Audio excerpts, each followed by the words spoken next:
Why don't you get us started? Yeah, of course. All that to say, we got some reviews on the week. We're going to kick it off with Periphery and their new album, Periphery 5, Djent is Not a Genre. This is the Washington, D.C. outfit's 7th studio album, released March 10th via the band's own label, 3 Dot Recordings.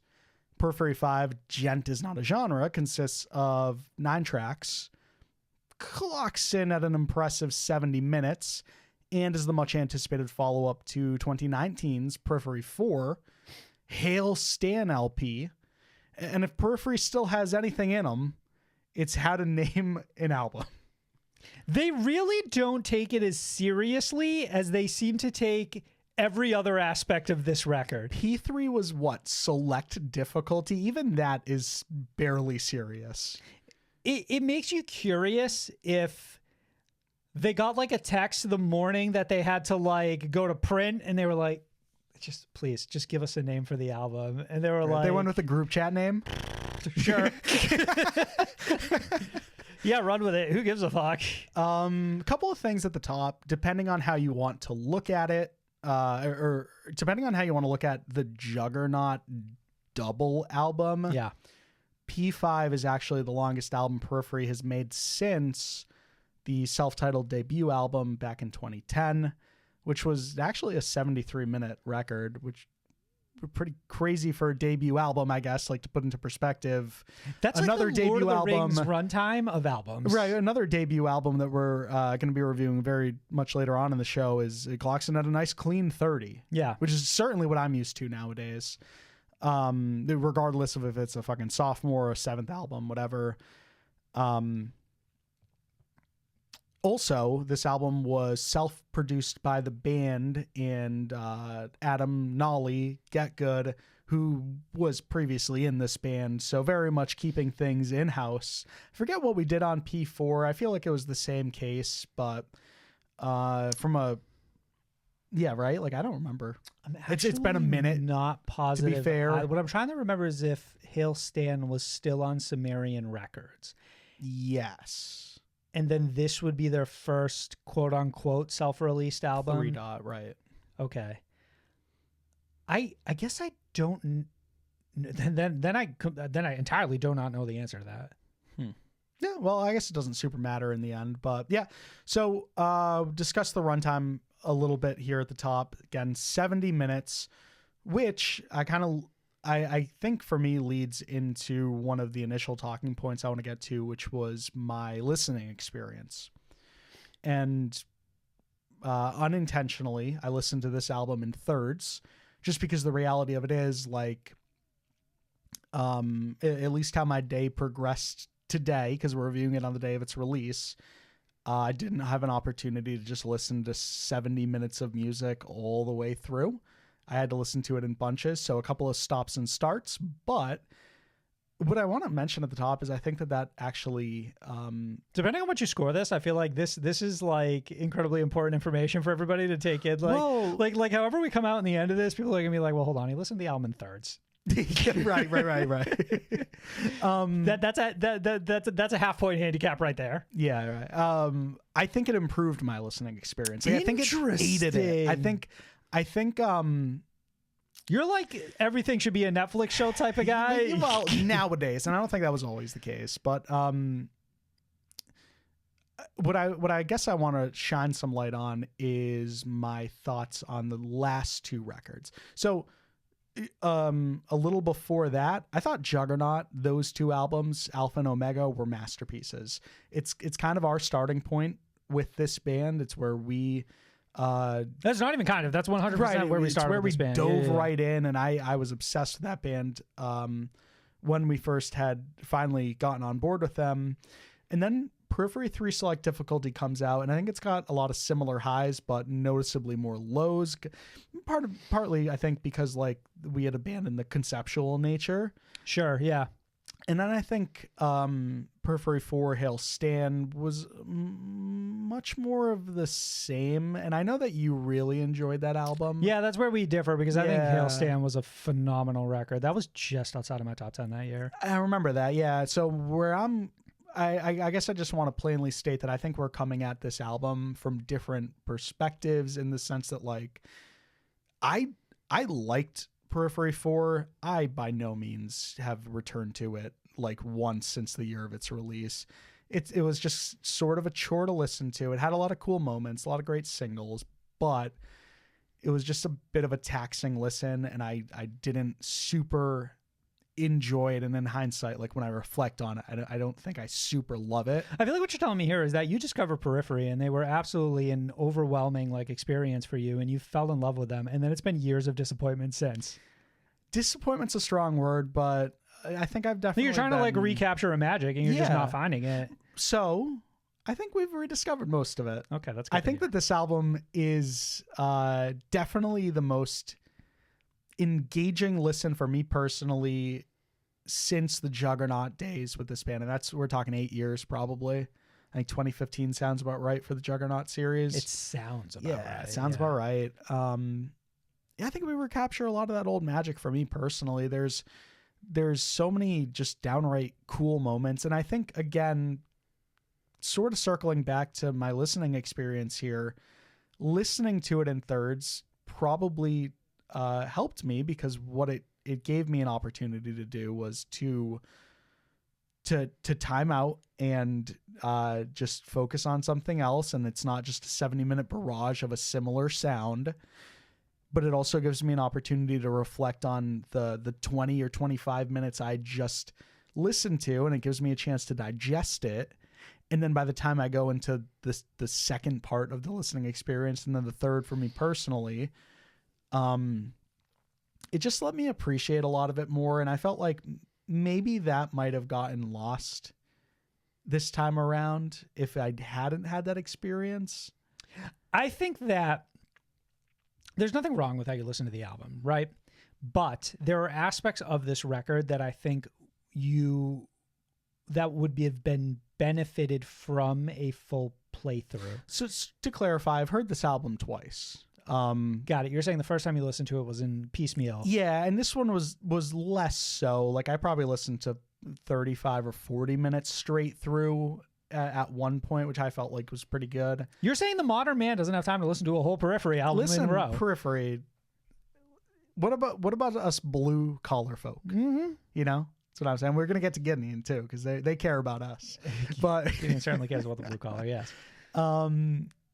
Yeah, I don't know. I think that there probably was stuff that would have been lost on me, that at least first impressions within 24 hours, I feel like I caught a lot of it. I appreciated a lot of it. And that was definitely not the case with Periphery 4. Less so, or more so the case with Periphery 3, I guess.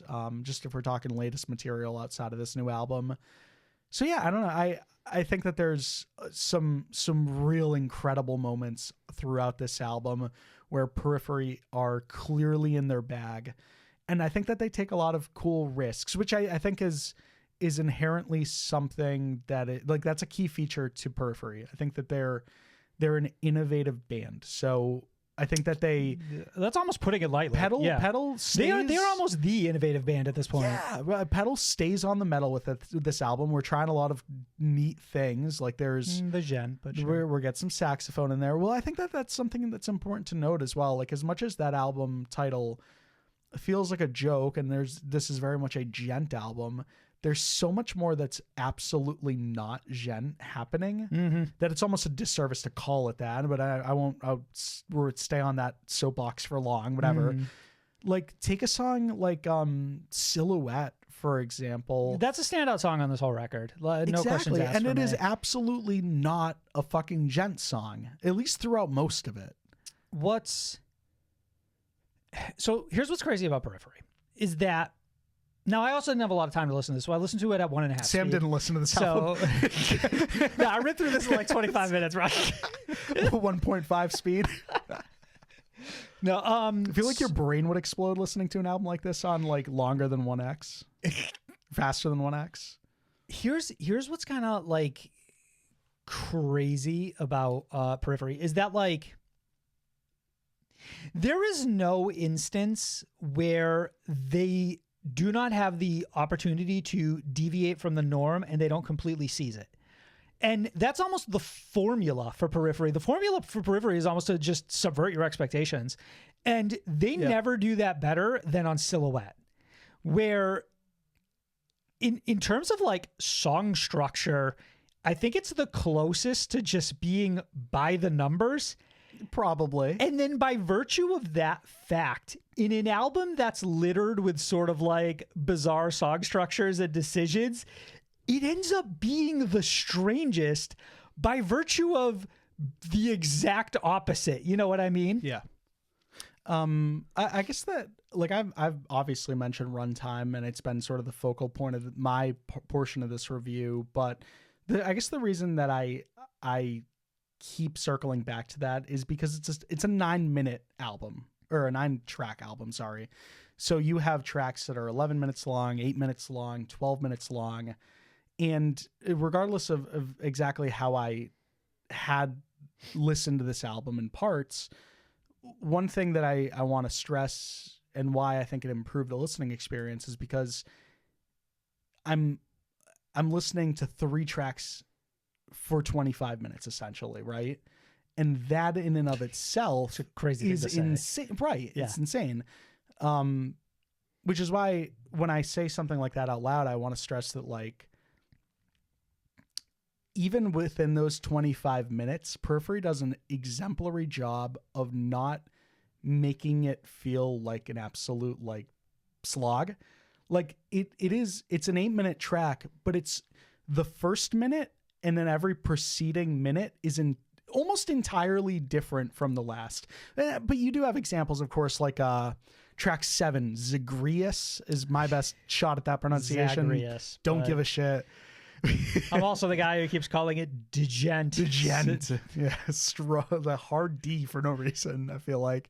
But like that song totally has like a riff that is very much present in the first 2 minutes that they definitely bring on back in the last 2 minutes of the song. Yeah, but I mean, what's interesting is that they kind of set themselves up with an impossible challenge, which is to say, like, when everybody else gets in and out in 3 minutes, Periphery could do the same, but instead chooses to like try to maintain your attention over the course of like 9 minutes and 37 seconds. And it's like, that's the cool part is these are 3 songs contained within one, because you have like beat switches essentially, and it turns into something completely different by the time you're at minute 5. Like the next 3 minutes of that song have nothing to do with the 5 minutes you heard before it. Here's what I like about Periphery is that they put a lot of respect. Respect the fucking game, Sam. They put a lot of respect on the album as like a genre in and of itself, right? It's okay. Periphery doesn't look at.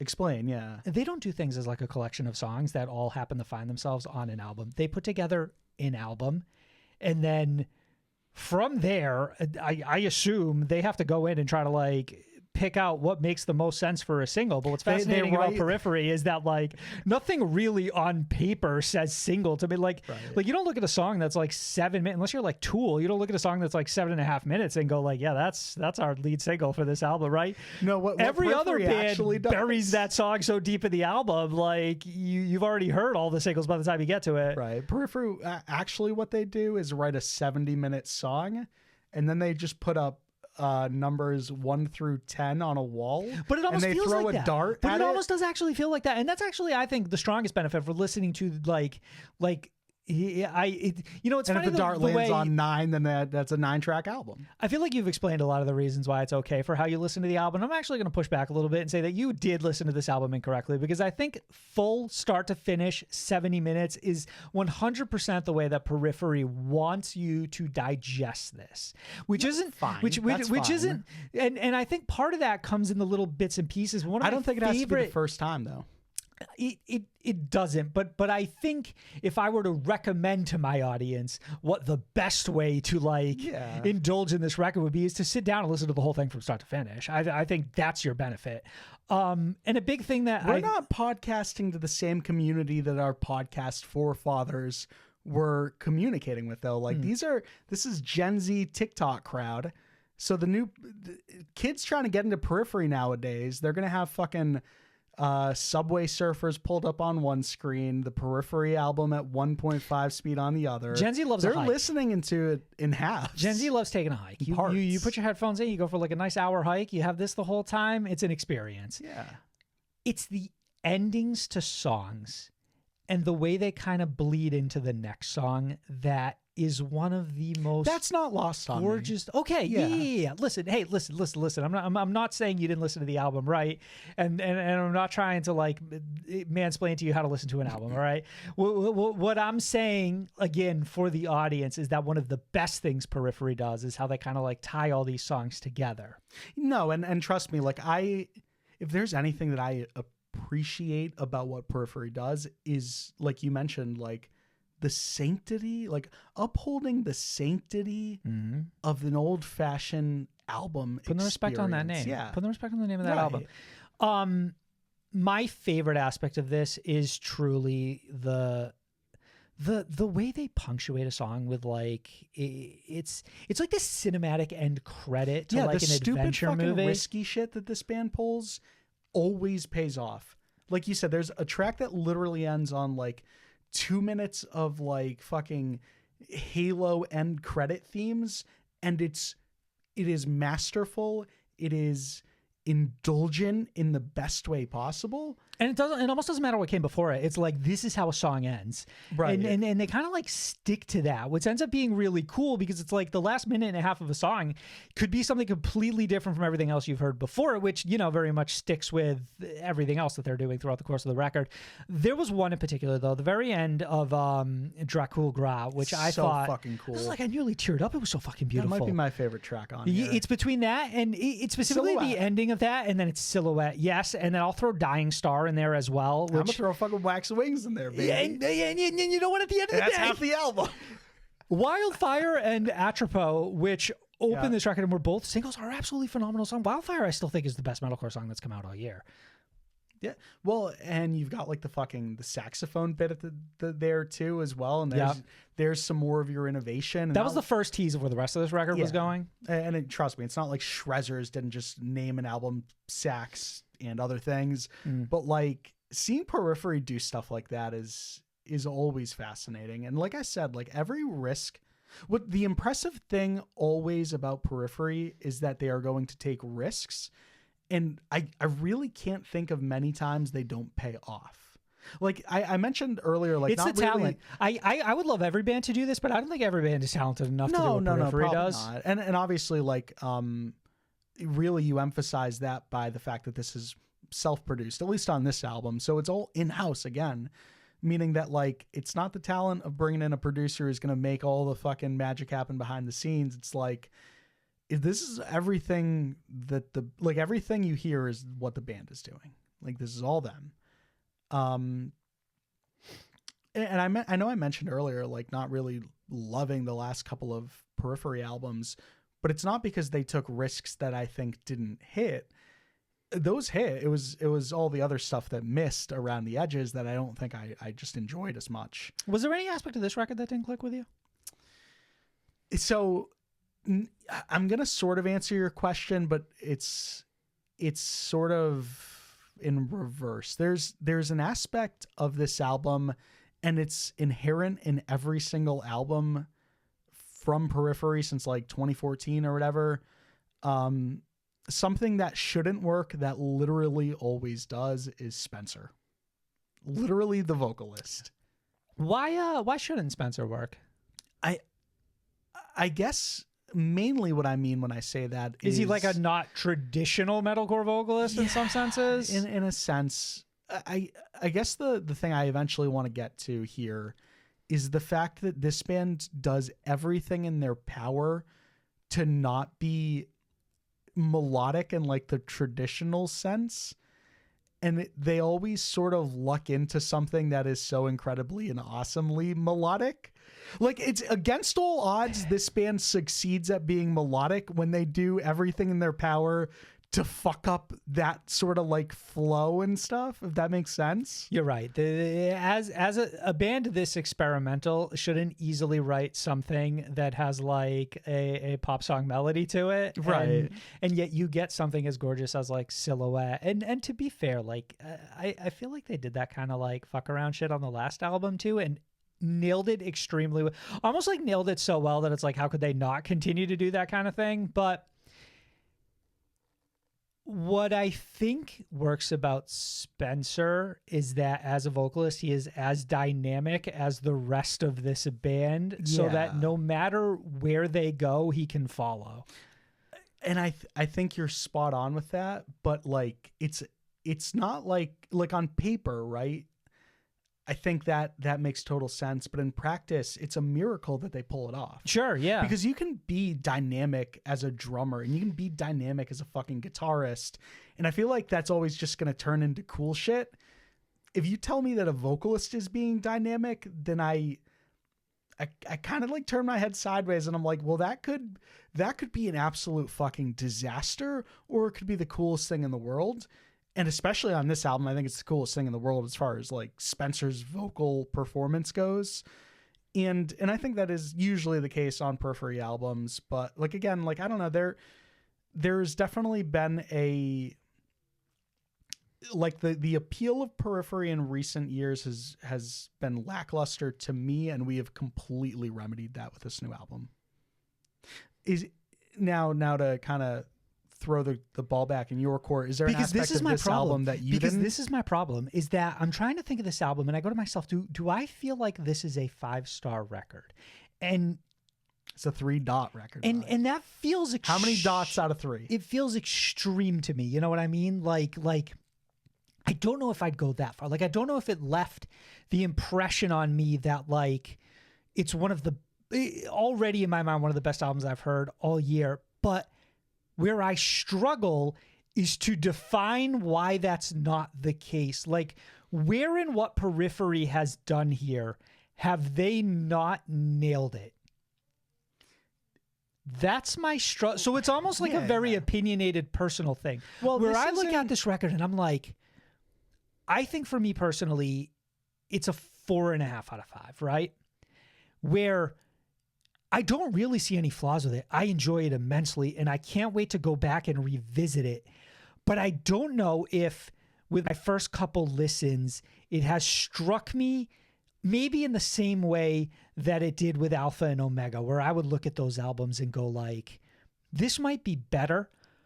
But when I heard those records, it changed me. Yes. And that's almost where I like hold my 5-star at right now. Like those 5 little deathcore logos is like perfection. Well, and this feels close though. You know what I mean? No, to your point, kind of. It's almost like, hey, you jumped this high on the album that I love most from you. So you jumped just underneath it on this newest album. It's probably as good, but like, I don't feel the same way that I felt when I saw you jump that high on that first album that I loved from you. But it's that, and it's like, it almost feels like a little too early. Like, I need to spend a little more time with it. You know what I mean? It's almost like I'm holding this at a 4 point, like it's a 4.5 hold. You know what I mean? Yeah, this is I can strongly recommend Periphery right off the bat. As far as a review goes, it's really just first impressions, and I lean at I'm right with you. I'm at probably a 4.5, and to your point, it's honestly because I feel like I can't give it a 5 because my life didn't change from this moment forward. Right, that's precisely correct. But alternatively, I can't find a glaring issue with this album. And that's why it's difficult to really. It's difficult. This is a problem specific to us because we've only just reintroduced album rankings, like literally attaching a number rank out of 5 to a record. So it's almost like this sits at a 4.5 for me. It could be a 5 in the future, and I think it's going to be a 5 for a lot of people. Yeah, no, I think that's pretty spot on. I can't see many Periphery fans, especially who have been riding with this band since Spencer got on board, that don't love this album. I think it's really neat. It's really awesome. It's an incredible step in the right direction for me personally as a longtime fan of this band. And I'm just excited to see more of this stuff live. You know, all of these tracks are going to hit live. Absolutely. I think part of the biggest reason that Hail Stand hit with me personally is because when I saw that record live, it just like it translated so well. Yeah, I feel like we caught it like maybe a month after it released live. Mm-hmm.